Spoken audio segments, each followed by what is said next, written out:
So 6.1, like I said, we're going to break this up into 2 days. Because of the short periods this week, there was no way to cover it all today.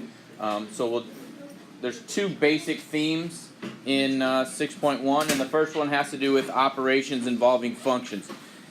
Really, today's about getting you used to notation, knowing what to do when you see a specific notation. Tomorrow we'll look at a different type of notation and what to do with that. So, sort of break you in easy. The first one today, what we're looking at, operations with functions. Basically what we're going to be focusing on are 3 things: addition, subtraction, and multiplication. We are not going to worry about division in 6.1. So go ahead and write those down. We'll show you how to set this up and what you're going to be doing today. Like I said, there's not a lot of notes today. We're just going to be focusing on this, and then tomorrow we'll focus on the other part of 6.1. Here's what these things mean, okay? Again, our focus is on the notation. What this means is I'm taking function f, so all of these functions are of x, meaning x is the input value in both of these functions. You're going to see f of x's, g of x's, h of x's, j of x's, k of x's, those kinds of things. Those letters just are the name of the function, okay? And they are of the given variable. What this means is take function f and function g and add them together. Okay, the input value for both of them is still x. This second one means subtract them. Take g away from f. And then the last one says multiply them. This symbol, make sure you have it filled in, okay, that as a multiplication symbol. Tomorrow we'll look at an open circle, which means something completely different, not multiplication at all. So it's really important to make that distinction, and when you write these out, that you write them clearly so we're not confused with the open circle and what that means, okay? So simply what we're going to do is do those operations. We're not going to worry about division. In your directions for your homework today, it says skip division. There's also some directions in your homework that say something like state if there are any limitations to or restrictions for the domain or range. You're not going to have to do that either because that only applies to division. So we're really just focusing on adding, subtracting, and multiplying. So what the setup is this. You're going to add them, subtract them, and multiply them.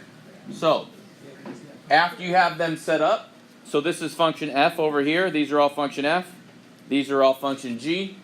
So I want you to go ahead and do these problems now. Perform those operations in your notes. Go. So it's in this first one, you're literally just adding the 2 polynomials together. There's nothing in front of either set of parentheses, which means I really don't even need the parentheses, okay? There's nothing to distribute, so I can just add it. So, let's see, who shall I choose? I will choose Jessica. What do you got for number 1? That is correct. How many had number 1 correct? Very good. Well done.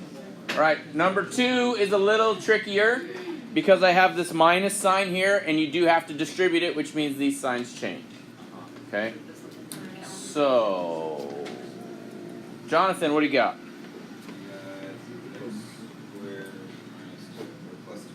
X squared plus 2x? How many have that? Very good. X squared plus 2x. Okay, so this is the last one, and somebody asked me this, and I just want to state for the record that this is not FOIL. FOIL is only when you do 2 things times 2 things. That's right.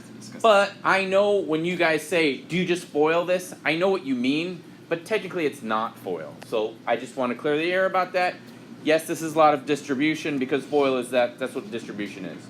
But I have 3 things times 2 things. So after your initial, the first multiplications, you should have had 6 terms. And from there, simplify it down, combine like terms, and hopefully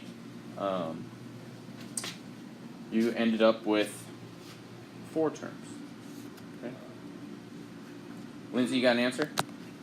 3x cubed plus 13x squared minus 16x plus 4. All right, way too fast for me. 3x squared what? 3x cubed plus 13x squared minus 16x plus 4. How many have that? All right, let's see if she's right. She is correct.